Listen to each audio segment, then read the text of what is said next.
ओम परमात्मने नमः। सभी सत्संगियों को स्वागत है, उनका अभिनंदन है इस सत्संग के कार्यक्रम में। अभी कल तक हम लोग भक्त नाभादास के चरित्र का श्रवण कर रहे थे। भक्तों का चरित्र का श्रवण करना, भक्तों के चरित्र का गान करना, ये कल्याणकारी साधन माना गया है। एक बार नारद जी को भगवान बताते हैं कि नाहं वसामि वैकुंठे योगिनां हृदये न च मद्भक्तव यत्र गायन्ति तत्र तिष्ठामि नारद। यहाँ पर उन्होंने अपनी प्राथमिकता भगवान ने बताई है कि सबसे पहले तो मैं वहीं मिलूँगा नारद जहाँ मेरे भक्त में भजन कीर्तन करते हैं। उसके बाद नंबर वैकुंठ और योगियों के हृदय का आता है। यहाँ जो है एक चीज़ जो रहस्य की जो रह गई, उसको जो है नाभादास ने अपने भक्तमाल ग्रंथ में स्पष्ट किया। उन्होंने कहा कि यदि भगवान को शीघ्र प्रसन्न करना है तो भगवान के प्रिय भक्त उनके चरित्र का, उनकी लीलाओं का श्रवण कीजिए, उनके लीलाओं का गायन कीजिए।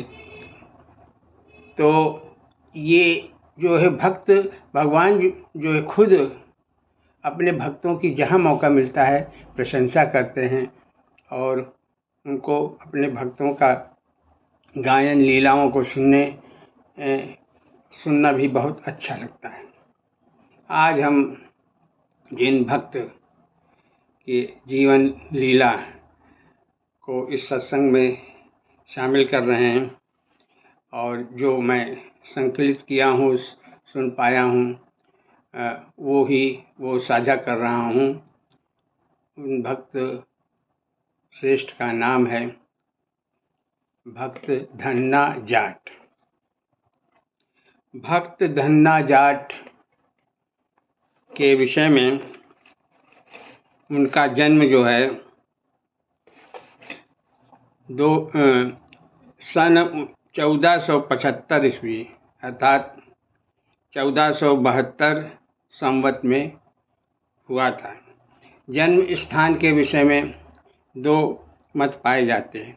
कुछ मान्यता के अनुसार राजस्थान के टोंक जिले के धुआ कला गांव में हिंदू जाट परिवार में इनका जन्म हुआ था। दूसरे मत स्रोत के अनुसार इनका जन्म जयपुर के पास हुआ था, और लेकिन उसमें आगे ये इसका भी वर्णन है कि उनके पिताजी जयपुर से का स्थान छोड़ करके अभय नगर रहने को चले गए थे। अभय नगर ही जो है धुआ कला के नाम से जाना जाता है।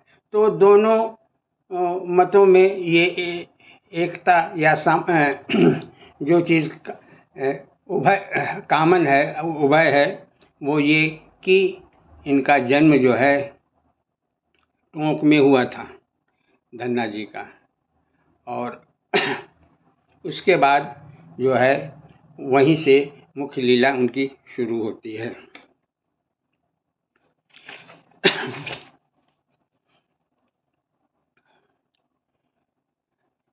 तो ये इनका जो है परिवार धन्ना जी का एक सामान्य कृषक परिवार था और इनके घर में गौ पालन का कार्य और खेती बाड़ी का कार्य होता था।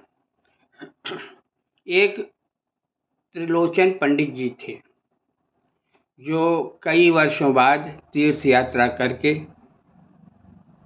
धन्ना जी के घर आए। ये उनके कुल गुरु भी थे। धन्ना जी के घर पे ये 3-4 दिन रुके और प्रतिदिन सुबह पास में नदी में स्नान करने जाते थे और वहाँ स्नान करने के बाद घर आते थे और शालिग्राम जी ठाकुर जी का पूजन करते थे।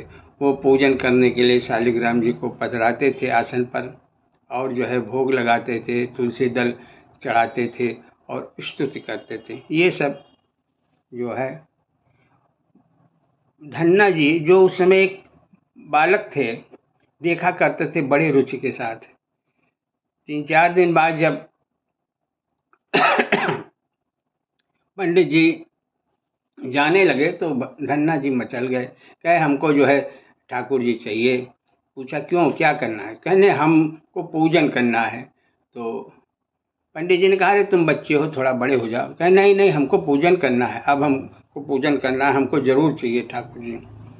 तो उनके माता पिता भी धन्ना जी को समझाए कि बेटा तुम हम लोग जाट हैं, हम लोगों का काम जो है खेती बाड़ी करना है, गऊओं को चराना है, पालना है, उनको चराना है और पूजा पाठ का तो पंडितों का काम है, हम लोग का नहीं है। लेकिन धन्ना जी कहाँ मानने वाले, कहे नहीं हम तो शालिग्राम जी का ठाकुर जी का पूजन करेंगे, हमको बहुत अच्छा लगा। तो बाद में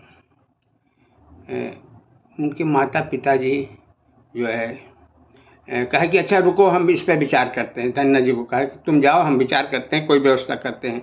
बाद में जो है पंडित जी से कहा ऐसा है ये बालक मानेगा नहीं, आप एक आध दिन और रुक जाइए और शालिग्राम जी से मिलता जुलता कोई काला पत्थर का टुकड़ा लेते आइए, हाँ, और इसको बहला फुसला करके दे दीजिए।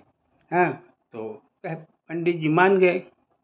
तो अगले दिन वो नदी में स्नान करने जब गए तो पहाड़ी से एक काला पत्थर का टुकड़ा जो थोड़ा गोल मटोल था लेके आए। और जब आए तो माता पिता से पहले ही कहे थे कि हम चुपचाप जब बैठ जाएंगे आसन पर तब धन्ना को आप भेजिएगा मेरे पास। तो वही किए, आए पंडित जी जो गोल मटोल पहाड़ी से लाए थे पत्थर का टुकड़ा, वो जो है आसन पर जो आसन लगाते थे, थोड़ा ऊंचा आसन था, उस पर बिठा दिए खूब सजा करके, तुलसी दल चढ़ा करके। और दूसरे जो असली वाले थे शालिग्राम जी, उनको वो नीचे एक कपड़ा बिछा करके वहाँ बिठा दिए। फिर जो है बालक धन्ना को बुलवाया गया और पंडित जी ने कहा हम तुमको जो है शालिग्राम जी की व्यवस्था कर लिए हैं, दे देंगे, लेकिन पहले ये तुम बताओ कि तुम राजा ठाकुर जी को लोगे कि सिपाही ठाकुर जी को? तो धन्ना जी बालक थे, भोले बालक, वो कहे इसमें राजा ठाकुर कहाँ हैं और कहाँ जो है कौन राजा ठाकुर है और कौन जो है सिपाही ठाकुर है?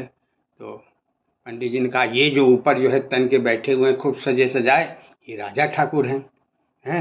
तो और जो नीचे बैठे हैं साधारण कपड़े पे, वो जो है सिपाही ठाकुर हैं। तो बालक भोला था, उसने कहा हम राजा ठाकुर लेंगे, उनकी करेंगे पूजन। तो राजा ठाकुर जो है उनको उन्होंने दे दिया पंडित जी ने, और संक्षिप्त में बताया कि भाई तुमने देखा तो है मैं कैसे पूजा करता हूँ, नहा धो करके पूजा जो है मैं करता हूँ, उनको भोग लगा के जब वो प्रसाद ग्रहण कर लेते हैं तब हम जो है वो प्रसाद लेते हैं या अन्य भोजन जो है उसके बाद ही करते हैं। धन्ना जी मान गए, बालक थे अपना जो है। लेकिन यहाँ एक बात जो इंसान भूल जाता है कि जिन शालिग्राम जी को असली कहा जाता है, यदि हमारी श्रद्धा नहीं है तो वो असली कहाँ रहे?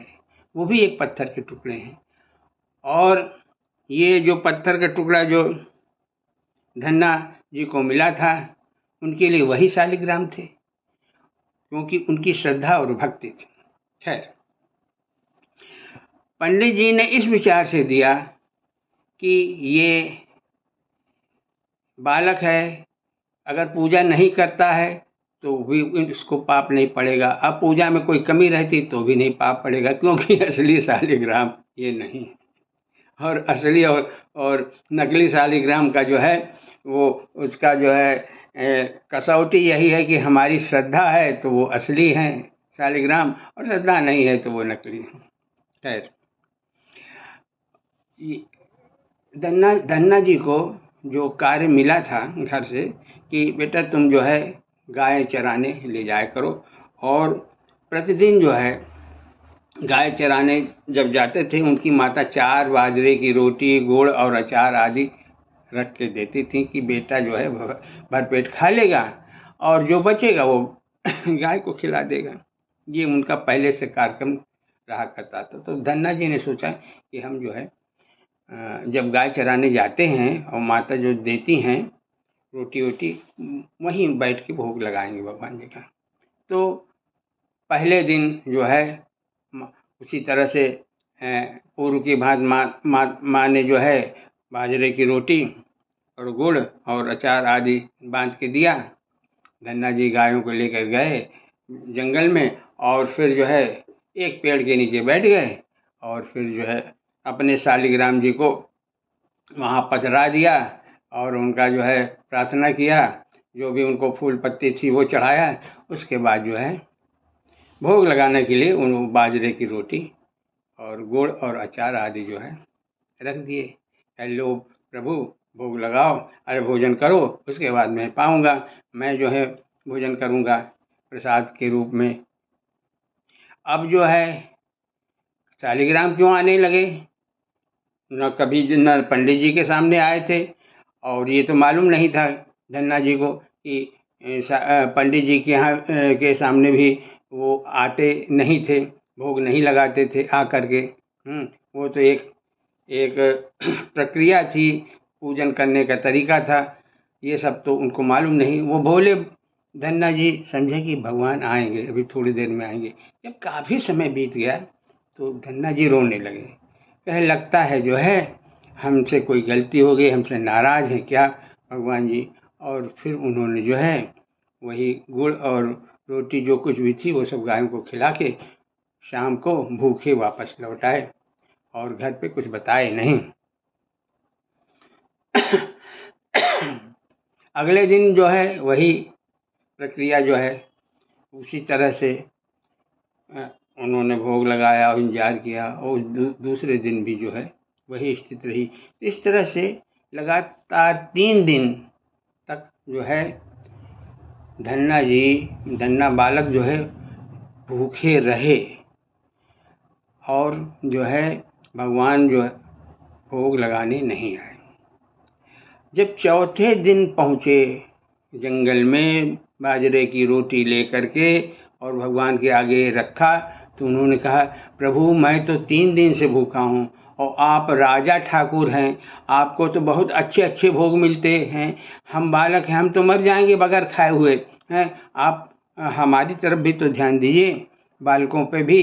ठीक है हम किसान हैं, बाजरे की रोटी है हम आपको खिला सकते हैं, कहाँ से लाएंगे हम, बताइए, ऐसे तो हम मर जाएंगे। बस इतना जो है भगवान ने सोचा कि हमने भक्त को बहुत ज़्यादा कष्ट दे दिया, प्रसन्न हो गए और भगवान आ ही गए सामने। हेलो धन्ना, मैं तो मुझसे जो गलती हो गई, कई दिन तुमको भूखा रखा, मैं आगे भाई तुम जो है क्षमा करना। और लेकिन धन्ना तो देख के ही इतने खुश हो गए कि भगवान आ गए, तो कहा अरे कुछ नहीं, आप पाओ जल्दी से जो है प्रसाद ग्रहण कीजिए, हमको भूख लगी उसके बाद मैं खाऊंगा। भगवान जो है धन्ना की बाजरे की रोटी गुड़ और अचार जो है खाना शुरू किए। दो रोटियां तो खा गए, तीसरी रोटी उठाए तो तुरंत जो है हाथ पकड़ लिया धन्ना ने, अरे भूखा मैं हूँ, सब खा डालेंगे तो हम क्या करेंगे, आपसे तो मैं ज़्यादा भूखा हूँ, आप पता नहीं कहाँ कहाँ से खा के आ रहे हैं। तो भगवान हंसने लगे, कहे कि ठीक है धन्ना तुम जो है लो खाओ। बोलिए भक्त और भगवान की जय। और फिर जो है उसके बाद धन्ना, हाँ उसके बाद का कार्यक्रम कल बताएंगे, कल के उसमें लेंगे, आज ये भाग 1 समझिए। और जो है बोलिए भक्त और भगवान की जय, क्यों समय ज़्यादा हो गया है।